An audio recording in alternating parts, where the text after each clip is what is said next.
The anatomy of a perfect heartbreak scene. We've all been there. It's late, you're staring at a screen, and a work of fiction has left you completely shattered. But have you ever stopped to ask yourself why? Why do moments from shows like Clannad After Story, Wolf Children, and A Sign of Affection feel less like watching a story and more like a genuine, personal loss? Well, that's not an accident. It's a formula. Today, we're pulling back the curtain on the anatomy of a perfect heartbreak scene to uncover the blueprint creators use to make us cry. We'll break down how these stories build us up just to tear us down, and why we're so drawn to the experience. Because making someone feel this level of emotional devastation, that's an art form. The formula: deconstructing heartbreak. The most powerful gut punch scenes aren't just random tragedies, they're meticulously crafted events. And they usually start with one key ingredient: a foundation of hope. You see, the depth of the sorrow is directly connected to the height of the joy that came before it. If you enjoy these deep dives, hit the subscribe button and grab the tissues as this breakdown gets fully emotional.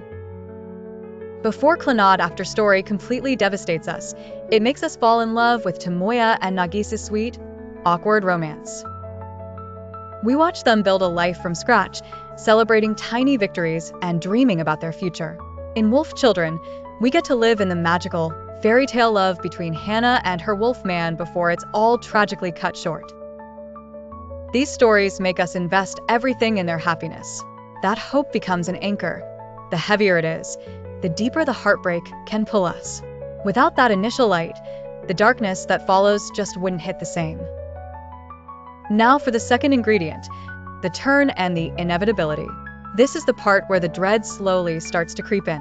A truly great heartbreak scene rarely comes out of nowhere.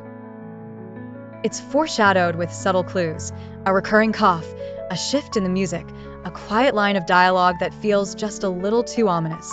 In Clannad, Nagisa's frail health is a constant, looming threat from the very beginning. Her illness isn't a sudden plot twist, it's a slow burn inevitability that we and the characters are forced to watch unfold.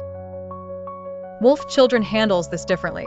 The tragedy isn't just one event, but the bittersweet reality of kids growing up and choosing their own paths, a pain any parent can understand. Aim's growing distance from Hannah feels both natural and absolutely agonizing. This creeping sense of inevitability is what makes the final blow feel less like a sad moment and more like destiny. This brings us to our final ingredient, the climax and the catharsis. This is the moment the dam finally breaks. And it's not about loud melodrama. It's about quiet, soul-crushing authenticity. Take the train scene in Clannad After Story. After a long period of neglect following Nagisa's death, Tomoya finally reconnects with his daughter, Ushio. The moment that shatters audiences is her quiet confession, where she says something to the effect of, "The places I can cry are in the bathroom and in Daddy's arms." It's a devastatingly simple line that uncovers so much hidden loneliness and longing. Tomoya's breakdown isn't just for Nagisa. It's for his failure as a father and for all the time he can never get back. That's catharsis, the release of pent-up grief for both the character and for us watching. Still with us? Take the journey with us again and again by hitting that subscribe button and get ready for the lasting impact. But a perfect heartbreak scene isn't just there to make us cry.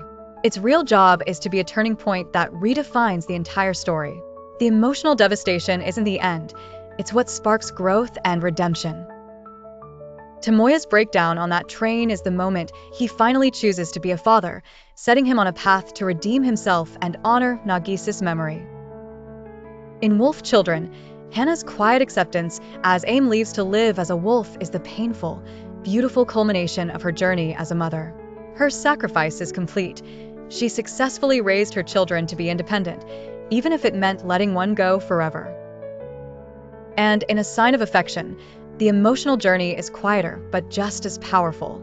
Yuki's moments of heartache often come from a deep-seated fear that her deafness makes her a burden. But each time Itsuomi makes an effort to bridge that gap, her pain transforms into a profound feeling of being seen and loved, which in turn strengthens her self-worth. These scenes are what elevate the stories from simple tearjerkers into timeless explorations of what it means to be human. Thank you for watching. Subscribe and comment. What anime scene do you consider a perfect heartbreak, and does it follow these steps?